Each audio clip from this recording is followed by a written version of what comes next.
Thank you to everyone for joining us at our summer meeting. For those of you who don't know me, I'm Britt Rabold, the current president of the National Potato Council. I'm a grower located in eastern Idaho, and it's an honor to represent you and this amazing organization. I know you were looking forward to joining us in Boise, but given the current situation, I'm so appreciative that you're here and willing to try something new. We're optimistic that an online platform will open the door to other online events throughout the year, and long-term, we'll have the benefit of both our regular in-person meetings, along with new digital opportunities to reach even more folks in our industry. Since this is the first time we're going this route, please be patient. I know our team has spent weeks on working out the kinks to make sure we have a good experience, so I'm confident the glitches will be minimal. Now, the last time I saw many of you was in Washington, D.C. at our annual fly-in. I doubt any of us realized that only a few weeks after those meetings, we'd see the start of something none of us has ever experienced. From the stay-at-home orders to the shutdown of large portions of our economy, we've had to navigate a range of local, national, and global issues. We've learned a lot, and I think it's safe to say we've also confirmed why it's so important to have a national organization ready to stand up for the potato industry. Our team of Cam, Mike, Holly, Hillary, and Mark have worked so hard to look out for us and represent us in difficult negotiations on the Hill. They've collaborated with other industry leaders to ensure our voice is heard, and they've coordinated efforts between state managers, legislative offices, and agency officials. In short, even though they found themselves balancing work from home to stay safe, they continue to push on the issues that matter to us. They'd be the first to tell you that there's still work to do. We need to continue pressing USDA and Secretary Perdue to resolve the shortcomings in the specialty crop programs. We also need to continue our efforts to inform legislators about the issues that we discussed back in February, including improved trade access, support for potato research, and immigration reform. I am confident that our executive team, our board, and our folks on the ground in DC will continue to be strong advocates for our industry. During the rest of our meetings today, we'll conduct the regular business of the NPC, along with hearing from other industry leaders. I encourage you to participate, ask questions, and please let us know if you run into any technical issues. We're here to help. Now, I would like to introduce NPC's CEO, Cam Quarles, and COO, Mike Winkle, who are going to talk specifics about the COVID relief efforts they've worked on diligently since March. Cam and Mike, the time is now yours.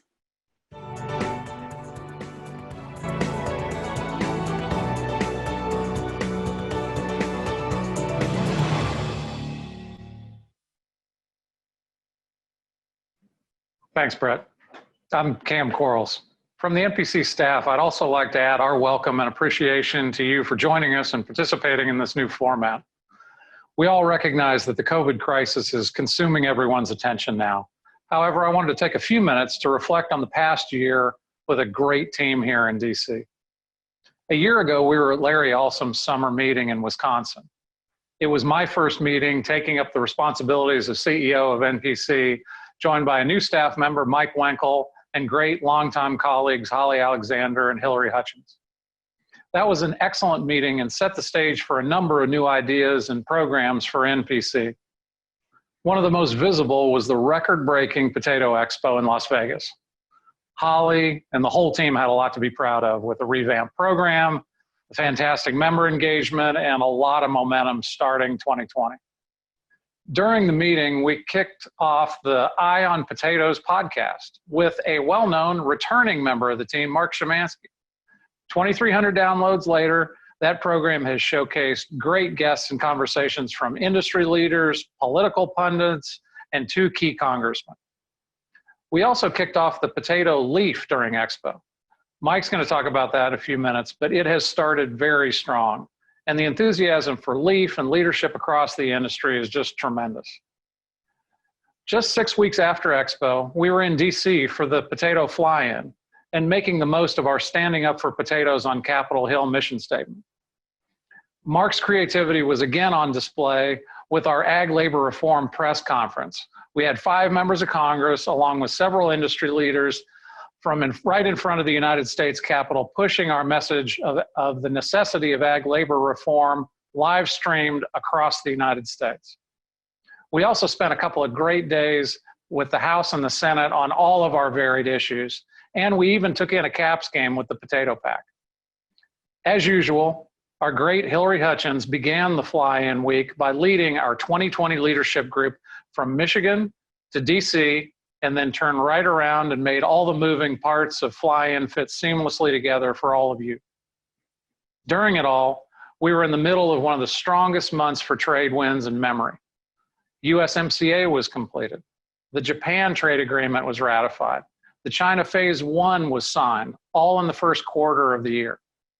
Overall, it was the strongest fly-in and start to the year that I have ever been a part of during all my years with NPC. Overall, we take very seriously the responsibilities that you have entrusted in us in representing this great industry, both federally and internationally.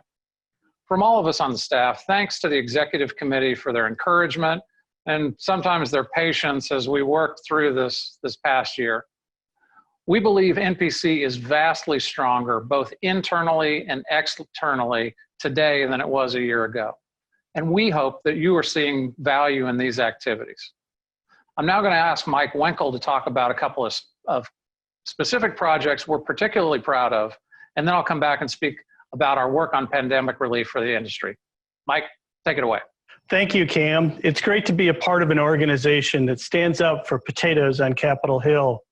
The National Potato Council continues to become stronger and more durable over time. Our strength and durability is the result of our growers and industry partners' willingness to be engaged in addressing the key issues affecting U.S. potato production. Your engagement may have been traveling to Washington, D.C. for the fly-in, submitting a letter on the National School Lunch and Breakfast programs, contacting your member of Congress, or being involved in your state organization. Whatever your level of involvement, thank you to all who have taken time out of their normal lives to act in some way this past year, and for making a difference for your industry. But the strength of the organization includes ensuring the industry has the resources to ride out issues and challenges over time. In 2009, the vision and foresight of a group of industry leaders consolidated many of the meetings of the industry into what has become the event for U.S. potatoes. Potato Expo 2020 in Las Vegas broke records for the number of attendees and exhibitors. Over the 12 years of the event, it has continued to evolve to address the needs of the industry. We are excited to be in the planning stages for Potato Expo 2021 to be held January 6th and 7th at the Gaylord Texan. It is sure to continue to evolve as we work to incorporate COVID-19 protocol changes. In January of 2020, the vision and foresight of another group of leaders became a reality as we launched the Potato Leadership, Education, and Advancement Foundation, or Potato Leaf. It is the industry's new public charity to fund leadership development activities for our next generation of leaders. The foundation's initial goal is to establish a $2 million legacy fund. I am excited to announce that to date, we have pledges and contributions of nearly $1.4 million to Potato Leaf. Initial programs of the foundation will include the 2021 Potato Industry Leadership Institute, with activities in both Bakersfield, California, and Washington, D.C., and a $10,000 scholarship for graduate students in potato-related research. If you are interested in contributing to Potato Leaf, information can be found at www.pleaf.org. The upcoming year will be challenging to the U.S. potato industry and for your national organization as we work to advance the critical issues in a changing society. I am confident that we will come out of COVID-19 as a stronger organization and industry because of the resolve of our industry's leadership. As I turn the program back to Cam, I would like to say thank you again for your involvement. In celebration of the fact our industry is considered essential, here are some images from our Essential Ag campaign from earlier this year. Thanks, Mike. We're very proud of Essential Ag, the Leaf, and all of these projects. And they really serve as an example of what strong teams of people can do when focused around a common goal. A similar challenge involves the industry's work around pandemic relief. Just 10 days after the fly-in, everybody's world changed dramatically as the country began shutting down. Congress immediately jumped into action, passing a $2 trillion stimulus bill. Even before the president signed that bill, NPC and the state organization sat down to figure out a relief plan for the industry. That began a series of at least weekly strategy sessions between all your state managers and our staff.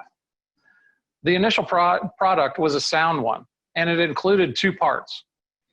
First, in the absence of consumer demand due to a government shutdown, we needed to push the government to temporarily become our customer and clear out the growing oversupply. Second, USDA needed to set up a meaningful direct payment program for the industry to provide relief to impacted growers. On the first piece, USDA responded by providing us with the largest surplus commodity purchase in our industry's history, with a $50 million purchase of potatoes under their Section 32 authority. The second piece has been more difficult. As you're well aware, USDA's first attempt at a direct payment program has not delivered for the specialty crop industry, and certainly not for potatoes. Currently, only 2% of funding has gone to specialty crops, and it's proven extremely difficult for potato growers and all fruit and vegetable producers to even qualify to sign up. Looking back, had USDA put in place some of the recommendations that our industry provided to them initially, they would have avoided a lot of the pain and negative headlines they're seeing across the country. For example, Don Flannery in Maine suggested a very simple formula to allow growers to participate in the program. Every grower who believes they have an injury should be able to self-certify their claim with FSA. And then the FSA county committee should validate or reject that claim. This idea has been used by USDA before, and it makes so much sense in a crisis of this magnitude that we've convinced the larger specialty crop industry to use it as their model for necessary changes to the program. Optimistically, I believe USDA recognizes the errors that were made for specialty crops in designing this program. Just this week, NPC and all the state organizations have filed comments with USDA that provide a strong case for enhancing the benefit of the program for our industry. Perhaps most importantly, the data in those comments provides a compelling case for Congress to act in providing both funding and direction to USDA in getting relief to our industry. All of your state organizations, as well as key industry players, have been an example of strong collaboration during this crisis. Each of us is committed to the overall goal of getting necessary relief to impacted growers. Though this crisis is bigger than any that have faced us before, you have a team in place that's dealt with federal disasters, and the solutions to them largely are the same, even if the numbers today are just bigger. Our ability to react rapidly and with purpose is a result of having a structure and a plan. The experience around the table during these times is critical to our success. On the NPC staff, you have over 80 years of trade association experience. Our valued consultants, such as the Russell Group, bring a strong team of very experienced players to magnify our voice on relief. Having this team in place is the result of decisions made years ago to provide a strong foundation for this organization on behalf of this great industry. Those decisions are empowered today by a knowledgeable executive committee who's clearly focused on strengthening that long-term vision. This disaster relief effort has been a 7-day-a-week job since the shutdowns in March. But we stay motivated in wanting to get all of this right for you and this terrific industry. Thanks again for the confidence you, and particularly our president, Britt Rabold, has invested in us during these challenging times. I turn things back to her now and look forward to some of the questions in the Q&A section. Thank you. Thanks, Cam and Mike, for all of your efforts in getting relief for growers. As I noted at the beginning, it's so important to have potatoes well represented in Washington, D.C. Now I'd like to ask Mark Klompien, the president and CEO of United Potato Growers of America, to give us an update on the economic impact COVID-19 has had on the potato industry. Mark, I'll turn it over to you.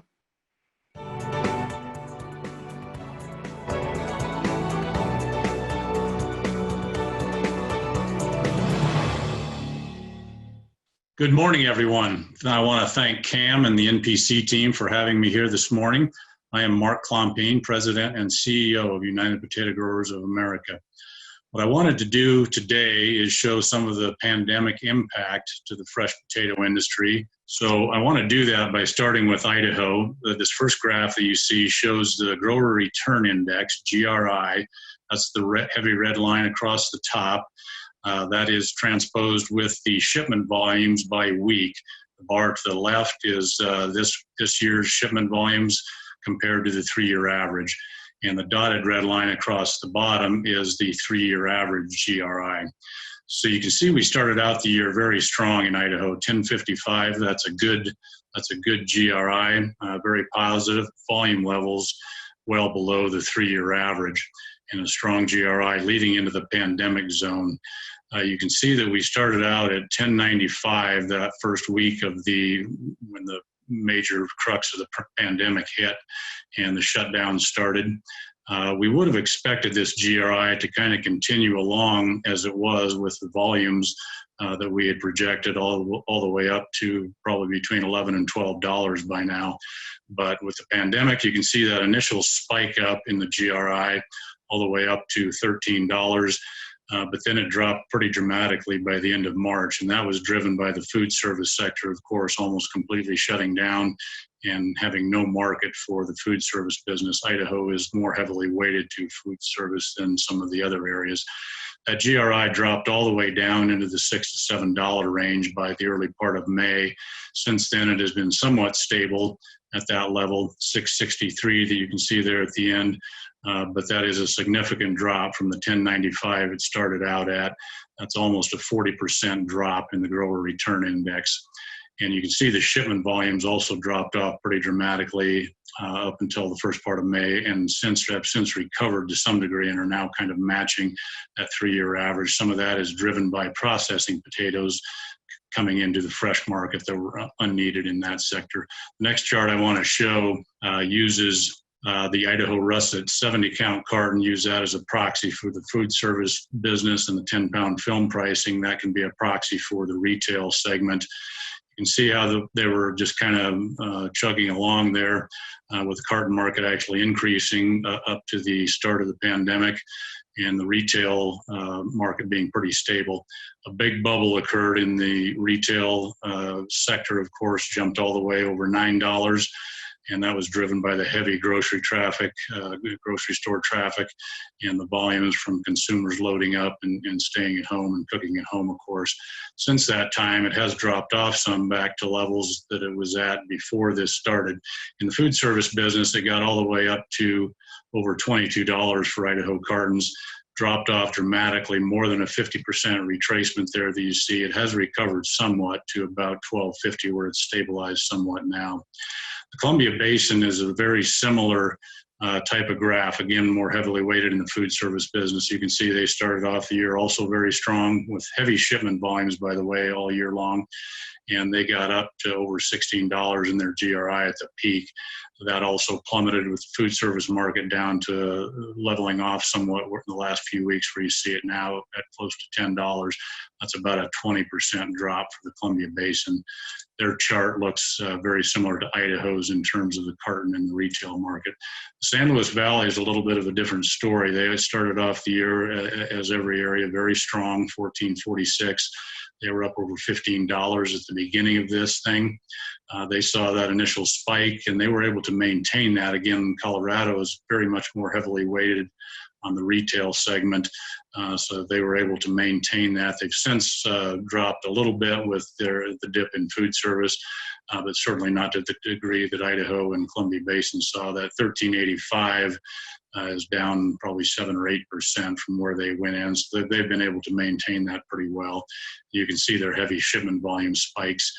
Their chart looks somewhat similar with the drop in food service, not quite to the degree of the other areas, but they were able to maintain that increase in the retail marketplace in terms of that pricing. Wisconsin looks a little bit different yet again, in that they actually saw an increase in their GRI by the end of this. Again, much more heavily weighted to the retail sector. They went into it at $14 and are now between $15 and $16, so about a 10% increase actually in their arena. You can see the volume levels, very heavy shipments through that time as well. And they've stayed heavy compared to the 3-year average, and some of that being driven by the processing potatoes coming there as well. Again, their chart, similar to Colorado's, the drop-off in food service pricing, but maintaining that retail pricing. I wanted to real quickly look at the Red River Valley because they also had a very strong year in the red market. Started off strong. This is the carton A pricing, all the way up to where it increased significantly through that grocery store run period. And they actually didn't have enough volume to report after the early part of May because, as you remember, they had a significant crop loss last harvest period where they had terrible flooding and just a horrendous harvest period. Probably lost 40 to 50% of their crops. So you can see their volumes well below the 3-year average numbers, except for those few weeks at the beginning of the pandemic time. The last chart I want to show is the U.S. russet shipment weighted average grower return index. And that is important because we're trying to demonstrate to USDA, for example, that in the mid-January, this point here was $12.38. By mid-April, that had dropped to $11.55. That is a drop of 6.7%, which would meet their 5% pricing drop for a commodity to qualify for Category 1, if in fact they were willing to use this GRI, weighted GRI, as a proxy. This looks a lot like Idaho's curve, as you might imagine, because Idaho is heavily weighted on volume and is a significant portion of that curve. So that being said, that 11.55 is not nearly all of the price drop that had occurred from going into the pandemic to where it is now at just below $9. You can see it continued to drop off dramatically to where it's now almost 30% below the levels that it was at leading up through the first couple months of the year into the start of this pandemic. So with that, I'll leave it there and turn it back to NPC. Thank you again. Thanks, Mark. Now we have Blair Richardson, the CEO of Potatoes USA, who's going to talk a little bit about the social, behavioral, and economic changes and the opportunities and challenges that these present for us going forward. Blair, I turn it over to you.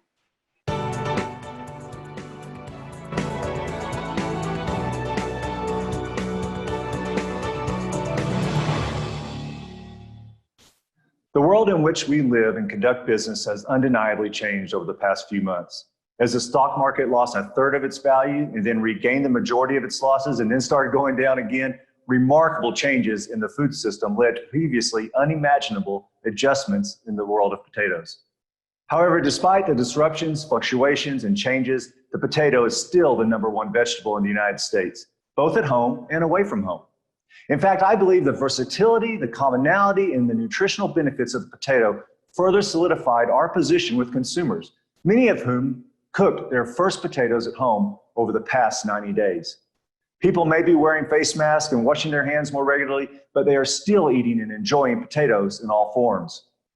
Retail sales are up almost 10% since last year, with new consumers introduced to fresh, dehydrated, and frozen options. Sales of potato chips have been strong in response to a desire for both comfort foods and healthier snacking options. Dehydrated potato options continually sell out at grocery stores throughout the United States. Across the board, potatoes have been an amazing success for retailers in every market. Notwithstanding this success, our industry was hit hard by the closures and restrictions experienced by the food service industry. With 58% of all potatoes sold through food service pre-COVID-19, it was not surprising that we were vulnerable to this type of disruption. However, the data we have seen indicate that the power of potatoes was not missed by food service operators who adjusted to pickup and delivery services. In fact, many quick serve and fast food formats did not see significant decreases in sales, further proving the importance of potatoes to successful food service business models. Many restaurant owners are facing a need to rehire new staff, as previous employees may choose to shift their careers or simply not return to their jobs as the industry reopens. In many cases, this will result in trends towards simplified menus and higher profit options. Both are adjustments that should benefit the potato industry. In preparation for this possibility, Potatoes USA amplified our efforts to create new, simple potato recipes for both at-home consumers and multiple restaurant formats.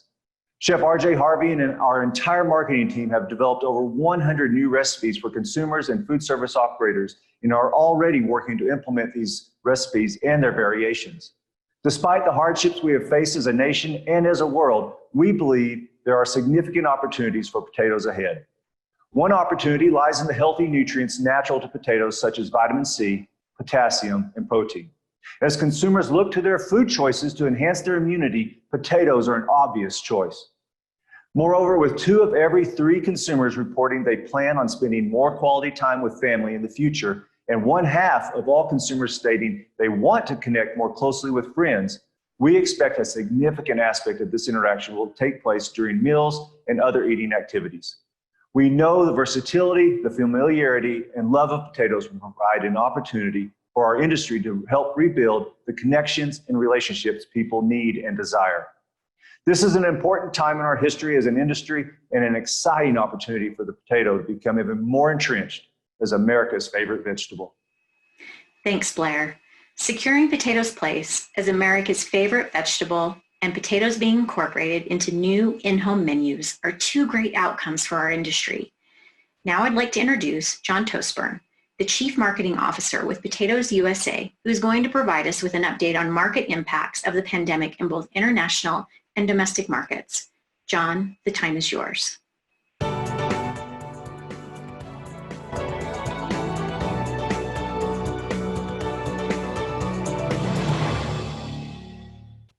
Hello, my name is John Tosburn. I'm Chief Marketing Officer for Potatoes USA, and I'd like to thank the NPC for inviting me to speak to you today.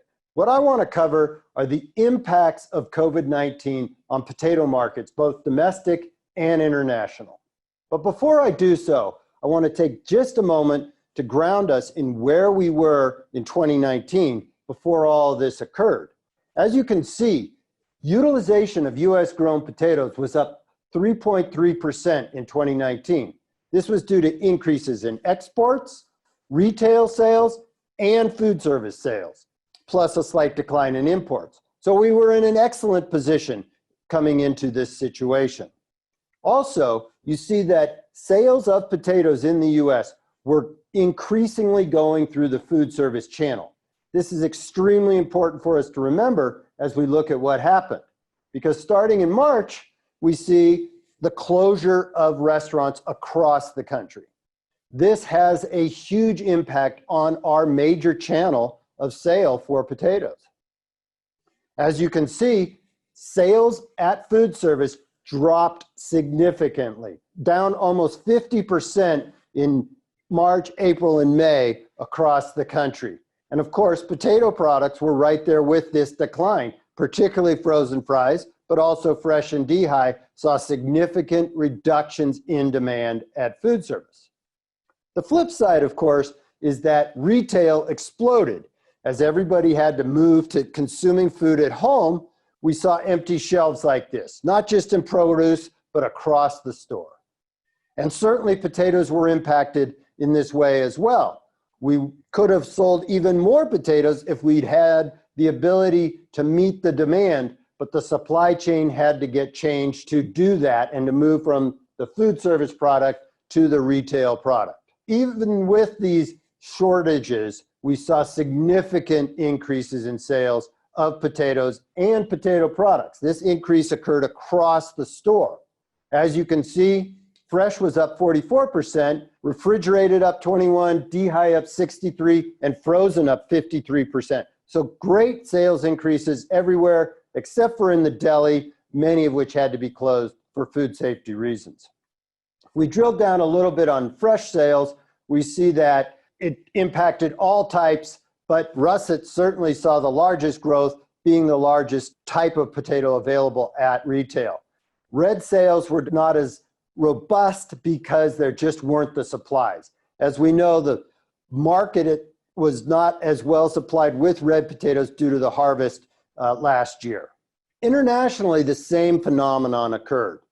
We saw food service shut down across Asia, Latin America, even before it occurred in the US. And this led to a backup of ingredients that were coming from the US and other places, and certainly US product being right there with it, US fries being one of the most impacted by the shutdown of food service. Interestingly, though, we didn't really see an impact in the trade numbers until March, and then not a significant one. So exports for the fiscal year, July through March, are actually still up, as you can see here. It's April when we really start to see the impact. And this is where we see that exports declined significantly, down 29% for frozen, 31% for fresh, not quite as big of a decline for DHI. Fortunately, things have reopened in Asia. And as you can see here, restaurants are back again with some restrictions and limited seating. But still, we think that this will help to turn things around pretty quickly.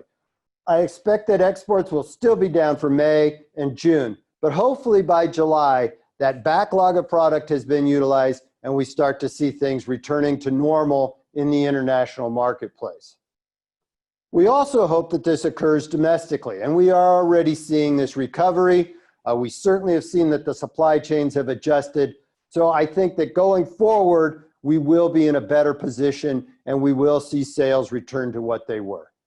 Thank you very much for your time. Thanks, John. It's great that restaurants are opening back up, and it's encouraging to hear sales and exports are moving toward recovery. I'd now like to turn it over to Matt Lance, NPC's trade policy expert and VP of Global Access with Bryant Christie, to tell us a little bit about China and the European price surge. Matt, the time is yours.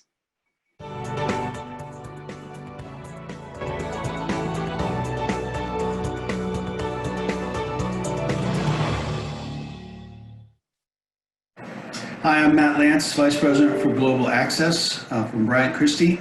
I've been asked by Cam and Holly to do an update on a couple of trade policy issues. I only have 3.5 minutes, so I'm going to focus my attention on two issues. One on China and the second on the European fry surge.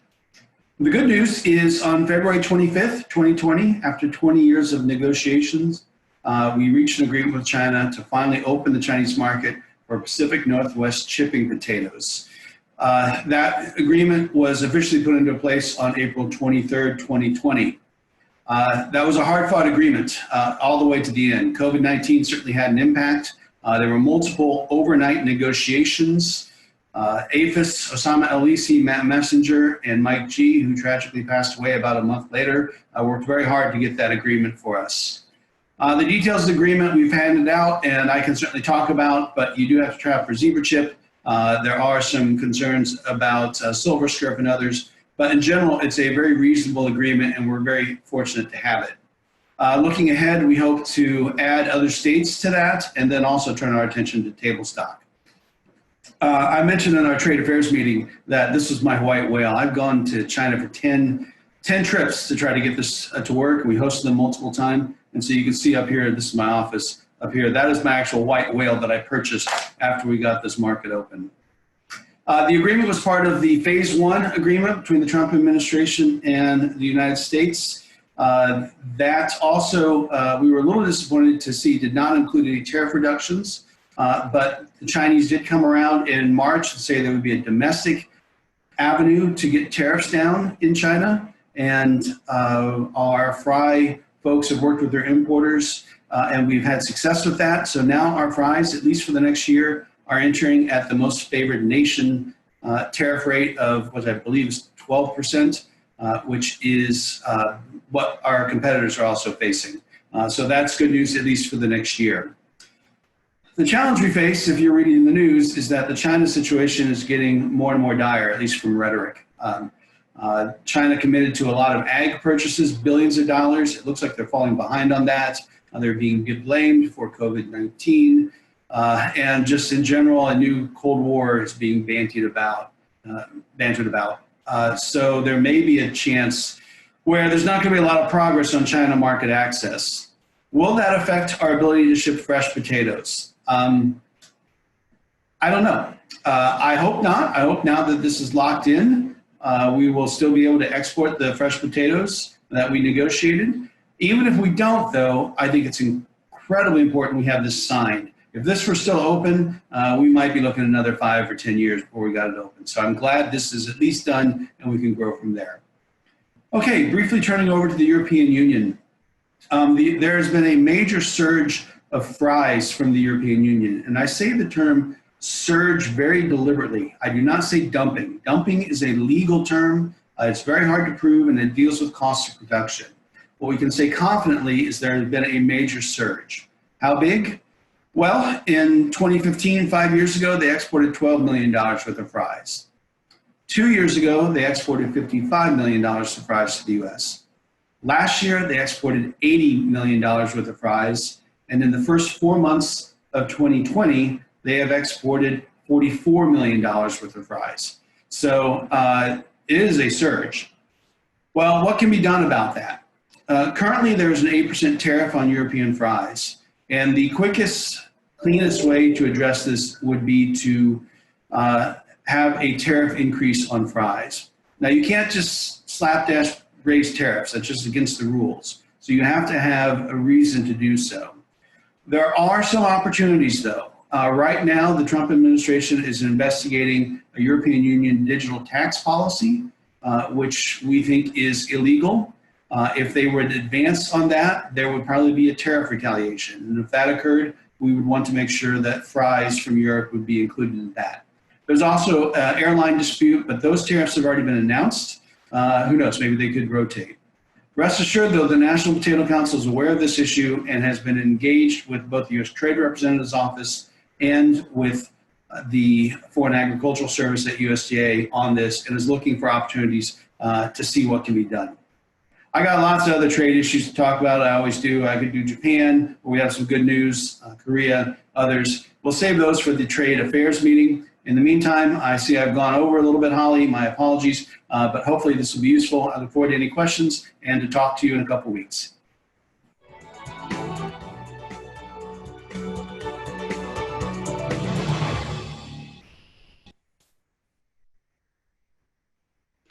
Thanks, Matt. I appreciate all of our speakers this morning and their willingness to try this new platform and share their insights into our industry.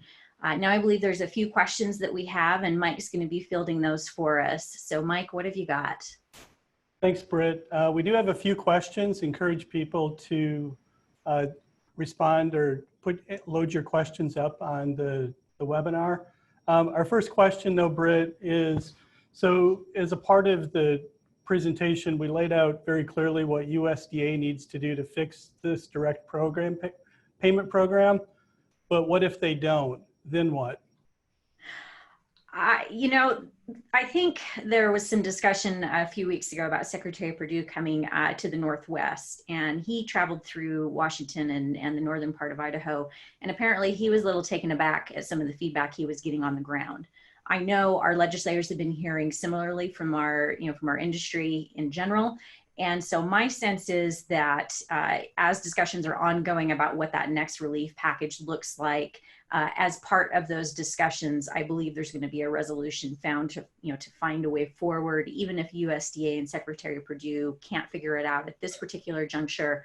We have some confidence that there will be a remedy as part of the next package that comes through Congress. Cam, is there any other details that I've overlooked there? No, I think you've got it exactly right, Britt. I'm going to continue to be an optimist that USDA is going to do everything they can with their existing authorities to deal us into the program. But certainly, as you say, Congress is going to have to come back in and provide additional resources. That initial stimulus package was really truncated. It was looking at the first quarter of this year, and clearly we're not sure how all these twists and turns are going to evolve over the next 6 months. So yeah, I think Congress is going to have to be here in a big way. So our second question is, the fruit and vegetable industry has always stayed away from these direct payment programs. Why is it this time different? I know everybody's heard, something similar over the last few months, but we've never seen anything like this before. It's a mix of not only economic issues, but there's also issues as it relates to our supply chain, how we're actually moving product from field to market. There are factors that go so far beyond the scope of what we've seen previously that I think we needed to be flexible. And so in that, with that being the backdrop of what we're looking at, it didn't seem wise to say, nope, we're not going to go down this path simply because we've never done it before. Instead, we needed to make sure that we kept every tool available to us so that we could best serve the industry overall, because every state's got something a little bit different going on. Cam, in terms of the details, as it relates to direct payments and what we've done before, nothing in this is going to be considered sort of long-term going forward, right? No, that's exactly right. I think you just hit on the key point, Britt, is that all of this is designed to be temporary in nature. Truly, when you have the government come in and say, you're not going to have your traditional customers for a period of time, there's got to be some type of safety net to bridge that gap. But the gap, we believe that gap is not going to persist forever, and we can get back to normal at some point. So it's really the strong, not only from the potato industry, but I think across the specialty crop industry, the strong desire to make this a very efficient, impactful, and temporary set of government measures that help us pass this rough period. And the other question that we currently have, and if there are other questions that people would like to have answered, please, again, load those up. But if USDA doesn't make these changes and Congress has to step in, how long do you think it will take to get relief to growers? We're in an election year, and I think everybody's watching the calendar. If history's any guide for us, the reality is after about August, it's probably going to be a little bit difficult to get anything through. And so I anticipate that if they're going to do a package, and as I indicated, I think there's some pretty good signs that they will. It's likely that will come through before they leave on their August recess and begin the hard campaigning for the fall. With that in mind, there's some other factors in terms of timing that we're looking at in terms of the federal government's budget, year end is September 30th. And so I think there's going to be some factors related to sort of the timing of things where hopefully within, that third quarter, we start to see some relief actually ending up in where we need it within the industry. Cam, did I leave anything out there? No, I think those are good estimates. And the main thing that you alluded to is the ag relief, whatever this next phase is going to be, we're going to be riding on a much bigger train. There's going to be budget implications for the appropriations cycle. There's going to be potentially tax reform. There's even been discussion of an infrastructure bill. Ag is not going to have a bill standalone pass. It will be a much larger bill that moves forward to provide that additional relief. And yeah, as you say, probably well into the fall before that is ultimately decided. And we did have couple other questions come in, and we're getting close on time, but maybe we can get through both of these. COVID numbers seem to be on the rise. Texas being one state that is showing increased numbers. Are there concerns for Potato Expo 2021? And what timeline do you have for making the decision on the Expo? So we're still moving ahead with plans for Expo in January in Texas. And yes, it's clear that there are issues on the ground that we're going to have to take into account, but based on the information we have available right now, we feel like it makes sense to continue moving forward. We'll continue to update the industry in the coming months, and there'll be more details related to Expo in our grower relations meeting this afternoon. So stay tuned for that. Very good. And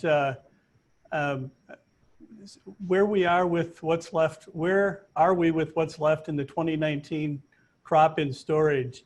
Now that we're hearing reports of fry makers continuing to scramble for potatoes that are out there. I guess probably, as we look at the COVID response, what might that mean? Cam, why don't you take that one? Sure. So we have seen a pickup in demand. Clearly, I think John Tosburn mentioned that pretty clearly in his comments. the question that we've got in terms of the overall efforts that we at NPC are engaged in providing relief to growers is that recovery going to be durable, or is it going to be kind of a sawtooth on a graph? If it's in fits and starts like we're seeing, we've had obviously some pretty strong openings, and then there's been some cases on the rise. It's going to cast some uncertainty for the back half of this year. I think we want to be in the mode of having a strong, reliable safety net there for growers.